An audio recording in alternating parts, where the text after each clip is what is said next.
Most people think airports are full of stories about goodbyes and reunions.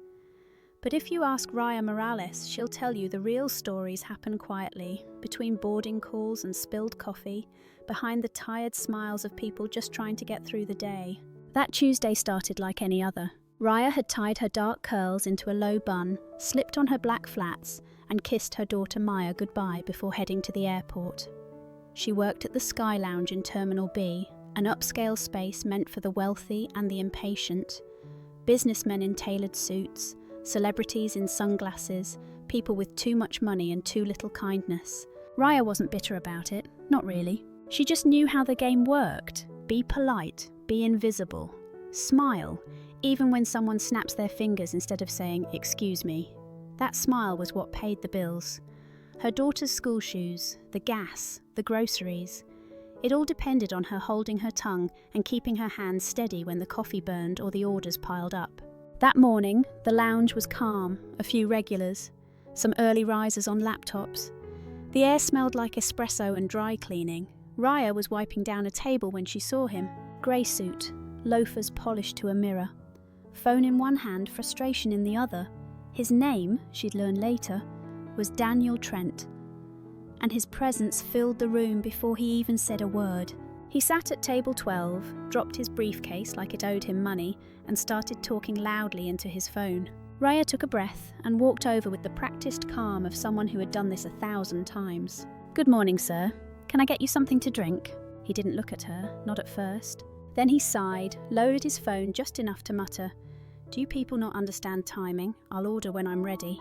No cursing, no shouting, just that tone. Cold, sharp, the kind that cuts deeper than yelling. Raya smiled anyway. "I'll be nearby if you need anything," she said gently, backing away. She'd dealt with worse, this wasn't new. But something about that man, the way he dismissed her like background noise, left a small sting, the kind that didn't show but stayed with you. What she didn't know was that Daniel Trent wasn't just having a bad day. He was the kind of man who thought money gave him permission to forget everyone else's humanity. And that day, for reasons neither of them yet understood, their paths were about to collide. Hard. 15 minutes passed before Daniel raised a hand, not to wave, but to snap his fingers. Raya heard it from across the room. She'd trained herself not to react, not even with a flinch. But that sound, it always hit the same nerve, like she was a dog, not a human. She made her way over, tray balanced on her hand, voice calm. "Yes, sir?" He didn't say thank you, just pointed at the coffee menu. "Black, extra hot, and tell the kitchen I need the steak sandwich, no mustard, no pickles, and don't screw it up." Raya nodded, noting everything with the ease of experience. "Yes, sir, I'll take care of it." As she walked back toward the service station, she let out a quiet breath. It wasn't the worst she'd dealt with, not even close. But something about him unsettled her. Not just the arrogance, but the emptiness behind it, like he wasn't really angry at her. He was angry at the world, and she just happened to be standing there. The barista raised an eyebrow as Raya placed the order. "Table 12 again?" Raya gave a small shrug. Some people just need to feel powerful. The barista didn't reply, just slid the coffee over with a slight nod. When Raya brought the tray back, Daniel was still on the phone. From what she could catch, he was yelling about a missed investment deadline, millions at stake. Someone had failed him, someone always did. She set the coffee down gently, careful not to interrupt. But Daniel looked up, finally, and stared at the cup like it had offended him. "I said extra hot." His voice wasn't loud, just icy, controlled. Raya blinked. "It is, sir, I asked them to—" He cut her off with a wave of his hand. "Forget it, just go." And just like that, she was dismissed again. Raya walked back slowly, the sting sharper this time. Not because of what he said, but because of how familiar it was. That tone, that indifference. It reminded her of her ex, the man who left when Maya was 2, who always made her feel small when she stood up for herself, who made her question whether kindness was weakness. But Raya had learned something since then. She wasn't weak, she just hadn't met the right moment to prove it. And something told her that moment was getting closer.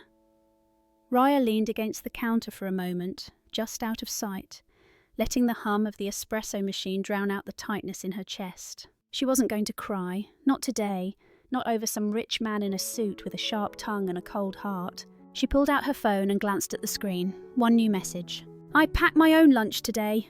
Did I do it right?"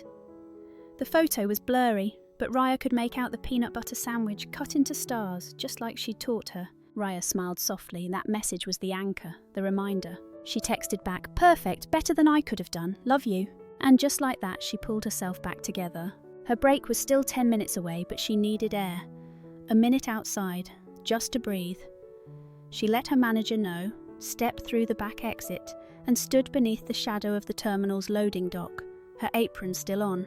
The sky was grey, not stormy, just heavy, like it was waiting for something to fall apart. She sipped the same lukewarm coffee she'd poured 2 hours ago and closed her eyes. What bothered her wasn't Daniel Trent, not entirely, it was what he represented. People who thought that they were above you because of a last name, or a balance sheet. People who assumed your silence meant they were right. But silence wasn't weakness. Sometimes it was strategy. When she returned inside, the lounge was busier.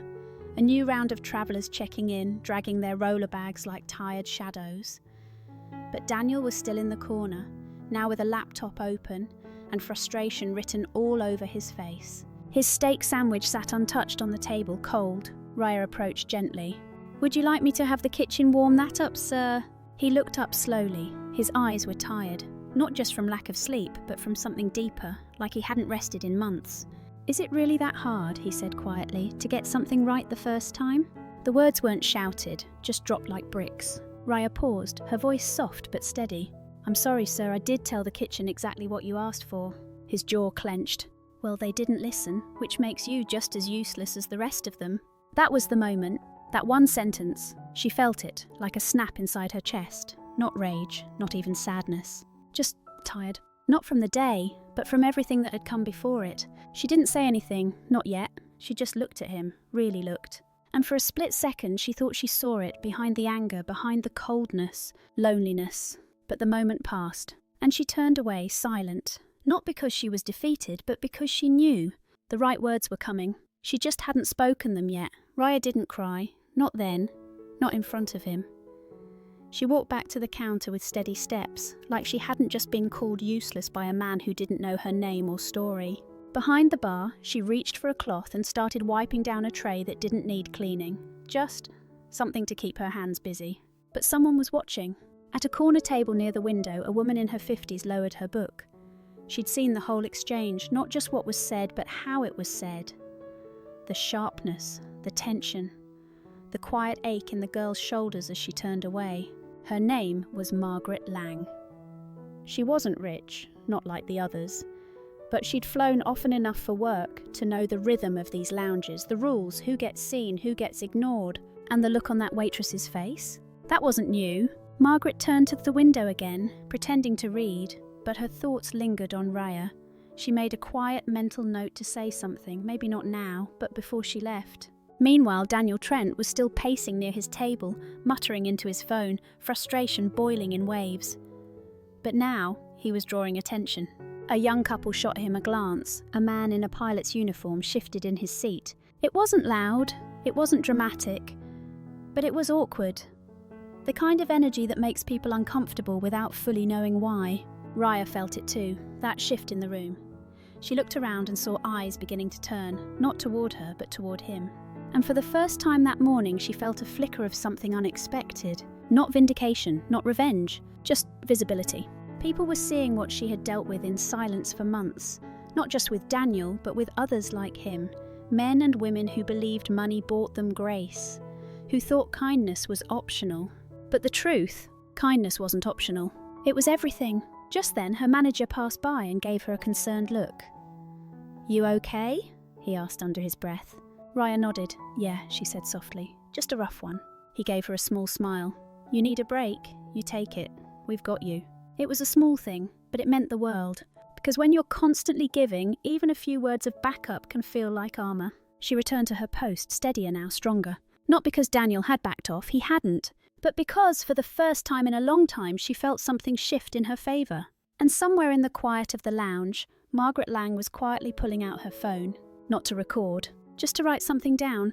Margaret Lang had never been the type to stir things up. She wasn't loud, she didn't post online rants or jump into other people's drama, but she believed in something simple. When you witness quiet cruelty, silence isn't neutral. So when she saw Raya return to work like nothing had happened, smiling politely, taking orders, clearing tables as if her dignity hadn't just been stepped on. Margaret felt something tug at her. She pulled out her notebook, not her phone, not a camera, just a small, well-worn notebook she always carried when travelling. It was where she wrote thoughts, quotes, things she didn't want to forget. On a clean page, she wrote, "Some people carry the world on their shoulders with grace, even when others try to break them." She tore out the page, folded it twice, and waited. When Raya passed by to refill a water glass, Margaret gently touched her arm. "Hey," she said softly, "this isn't anything big, just something I thought you might need today." Raya looked at the folded paper in her hand, unsure, but Margaret smiled, kind, steady. "You don't have to read it now." Raya tucked it into her apron pocket with a quiet, "Thank you." Her voice cracked just a little on the second syllable. That was all. No applause, no dramatic music, just a human reaching out to another. But sometimes that's all it takes. Across the room, Daniel was still barking into his phone, waving one hand, clearly irritated by some delay in his flight. He didn't notice the note, didn't notice anything really except himself. But Raya felt it, that small page in her pocket, a reminder that someone saw her, really saw her. And for the first time that day, her hands didn't shake when she carried the next tray. Later, when she finally got 5 minutes to herself, she slipped into the back corridor and opened the note. She read it twice, then folded it neatly and pressed it to her chest. No one else may have heard the words, but they echoed inside her like the beginning of something she'd forgotten she needed. Belief. The lunch crowd had come and gone, but Daniel Trent stayed. He'd moved from the table to the bar, now perched on a tall stool with his laptop open and 2 empty espresso cups beside him. His phone buzzed constantly. Every call seemed to end with a sigh or a muttered curse. Raya kept her distance. She wasn't avoiding him out of fear anymore. She just knew that nothing she did would be right in his eyes. Some people didn't want service, they wanted control. But she still had a job to do. When she noticed his water glass was nearly empty, she approached with quiet steps, like always. Polite, professional, unshakable on the outside. "Would you like a refill, sir?" she asked gently. Daniel didn't even look at her. He just shoved the glass toward her without a word. And when she reached to take it, his voice cut through the space between them like a blade. "God, finally, what do they even pay you for?" That did it. Not just for Raya, but for everyone nearby. The pilot from earlier looked up. The young couple across the room stopped their conversation. Even the barista behind the counter froze mid-pour. The air shifted. Not loudly, not dramatically, but like something important had just happened and no one was pretending it hadn't. Raya stood still, holding the glass. She wasn't trembling this time. She wasn't blinking back tears. She was just done. She looked at Daniel. Really looked. Not with anger, not with fear, but with the quiet strength of someone who has nothing left to prove. "Sir," she said, voice steady, "you can buy a drink, you can buy a seat, but you can't buy respect." Silence. It hit the room like a dropped fork in a church. No one moved. No one spoke. Daniel blinked, thrown off for the first time all day. "And Raya?" She didn't wait for a response. She turned, walked back behind the bar and started rinsing the glass like it was just another task in just another day. But it wasn't just another day, because now the whole room had seen it. The way he talked to her, and the way she chose to rise above it. Not with noise, but with truth. For the long second, no one said anything. Raya kept working like nothing had happened, like she hadn't just silenced a man twice her size with a single quiet sentence. But everyone felt it. The shift. The truth of her words still hanging in the air, like steam over black coffee.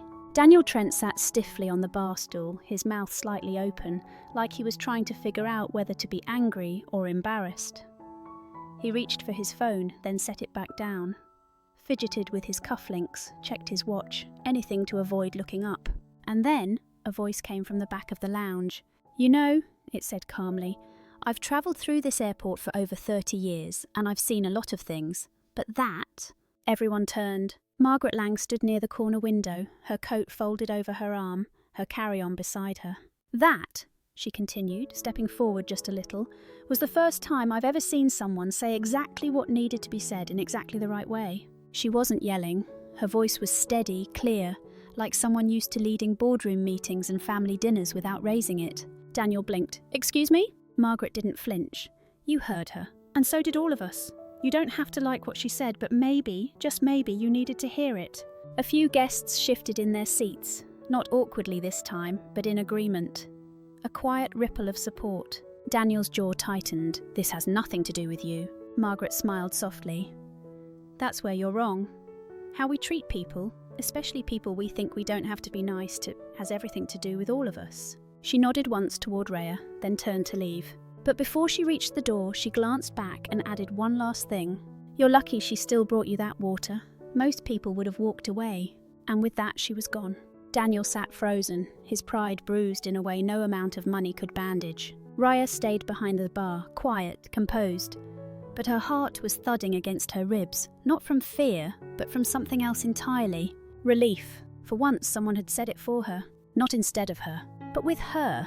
And that changed everything. By the time Margaret's flight had taken off, the lounge had mostly gone back to normal.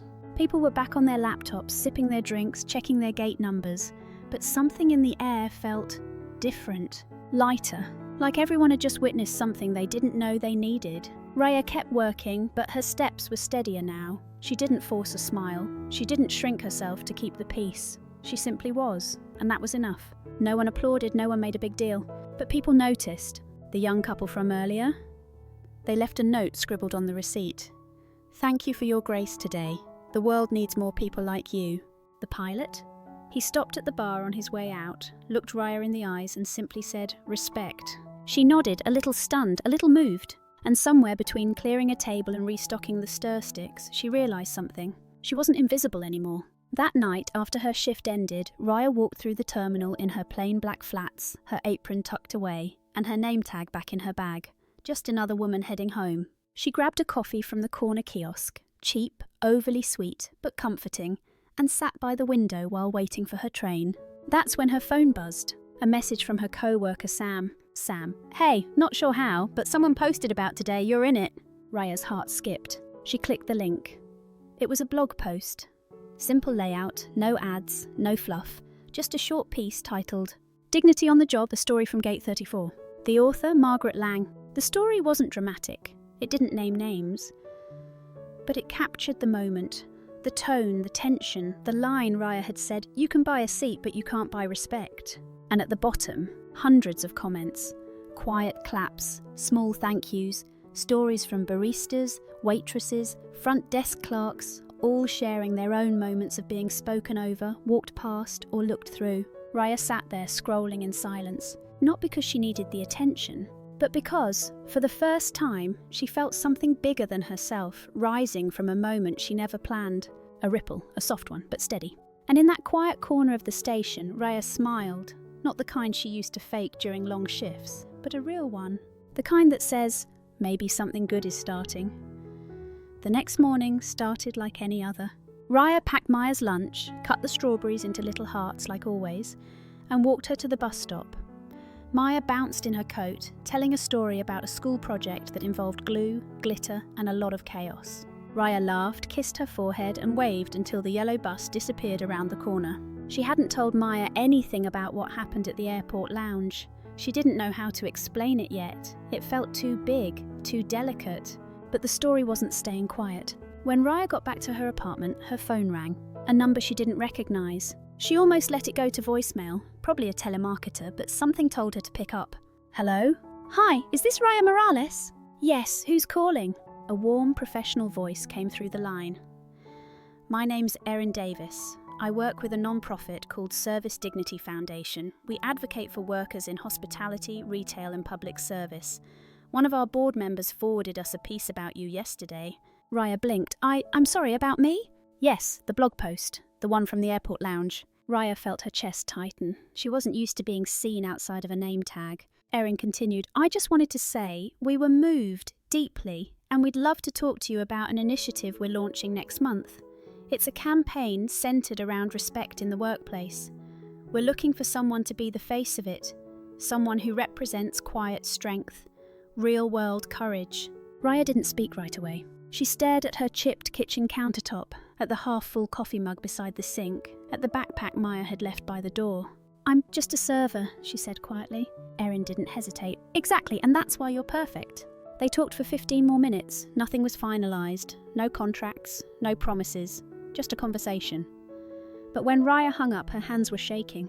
Not from fear, from possibility. Later that afternoon, during a short shift at the lounge, her manager pulled her aside. "By the way," he said, "corporate called. Someone from HQ read that article and asked about you. They want to meet." Raya laughed, but it came out a little unsteady.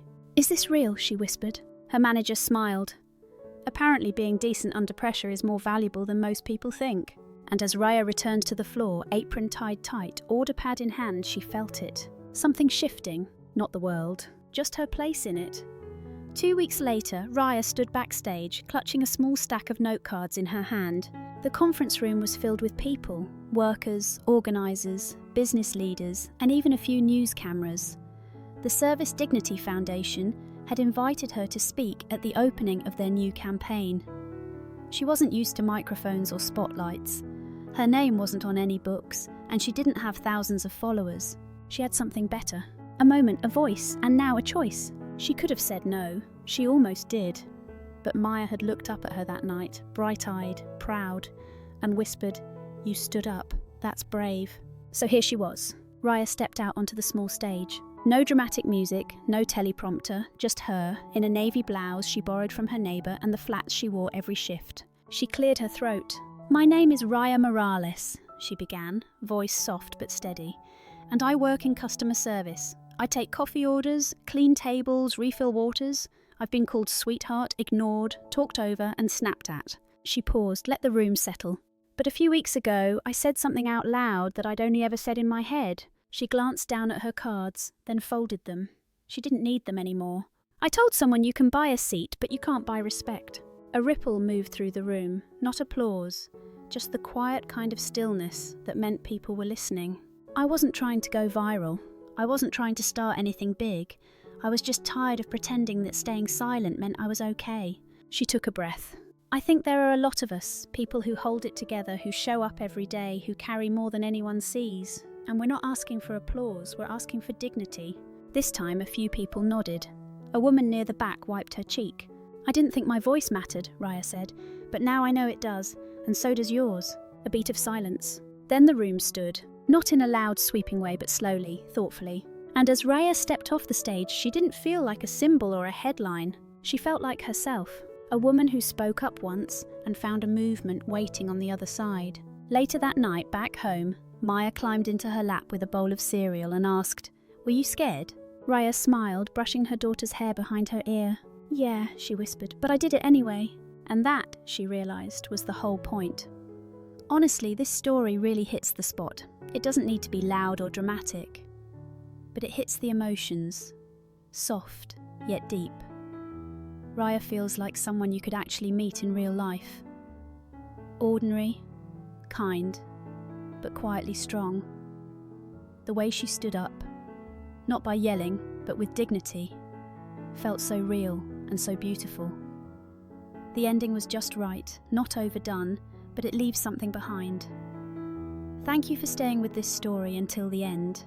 If it moved you, even just a little, share it. Because sometimes one quiet voice is all it takes to remind the world what dignity looks like. Don't forget to like, subscribe, and share this message forward.